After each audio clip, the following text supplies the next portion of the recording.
মহারাজা জগদেবেন্দ্র নারায়ণের নেতৃত্বে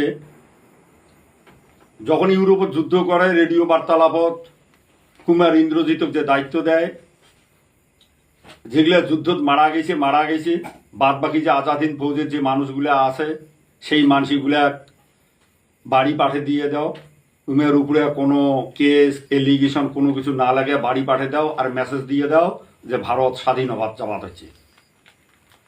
সেই মানুষগুলা তো ছাড়িয়ে দেওয়া হল। অল্প সময়ের ভিতরেতে কিছু আজাদিন বাহিনীর হয়তো 2-4টা 20টা 50টা মানসি সুভাষচন্দ্র বসুর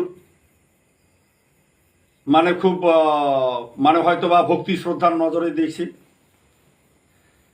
এই যুদ্ধ যখন শেষ হল, সিঙ্গাপুরের চুক্তি হল, মার্কিন প্রতিনিধি উইনস্টন চার্চিল জগদেবেন্দ্র নারায়ণ আর তেজোর মধ্যে যখন চুক্তি হল সিঙ্গাপুরের, তারপরে যে ঘটনাটা কুচবিহারত ঘটিল আমরা যতটুকু জানি, এখন এই ঘটনাটার পিছনে কায় জড়িত সেই সময়কার কোনো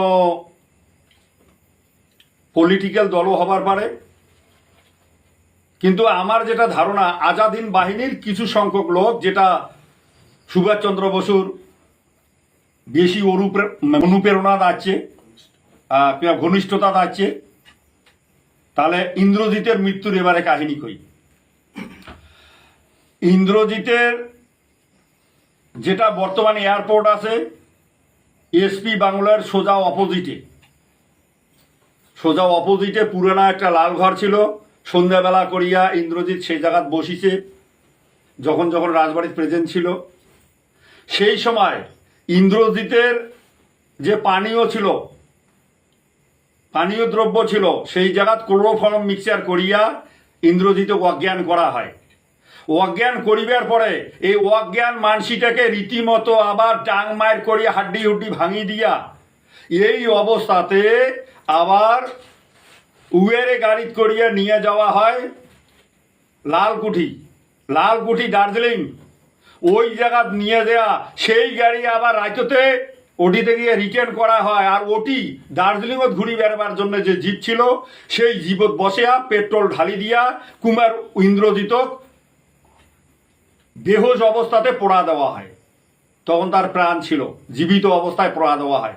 যদিও ক্লোরোফর্ম দিয়া অজ্ঞান করছে কিন্তু প্রাণ তো ছিল। তা এইবারে যেটা কথা হল, এইভাবে ইন্দ্রজিতের সাথে যে ঘটনাটা ঘটছে এটা তো যুদ্ধ করিবার পায় নাই। কিছু সংখ্যক লোক এটা পরবর্তীতে এই নেতাজি সুভাষচন্দ্র বসুর বদলা হিসাবে নিছে। আর পরবর্তীতে যাতে সুভাষচন্দ্র বসুর কোনো অস্তিত্ব তথ্য যাতে না থাকে, এমনকি কুচবিহারবাসীর তথ্য যাতে না থাকে, তোমরা তো ভাল করিয়া জানেন, তার একটা বহু সময় পরে কুচবিহারের রেকর্ড রুম পর্যন্ত পড়া দেওয়া হয়েছে যাতে কোনো রকম তথ্য না বিদায়। যেমন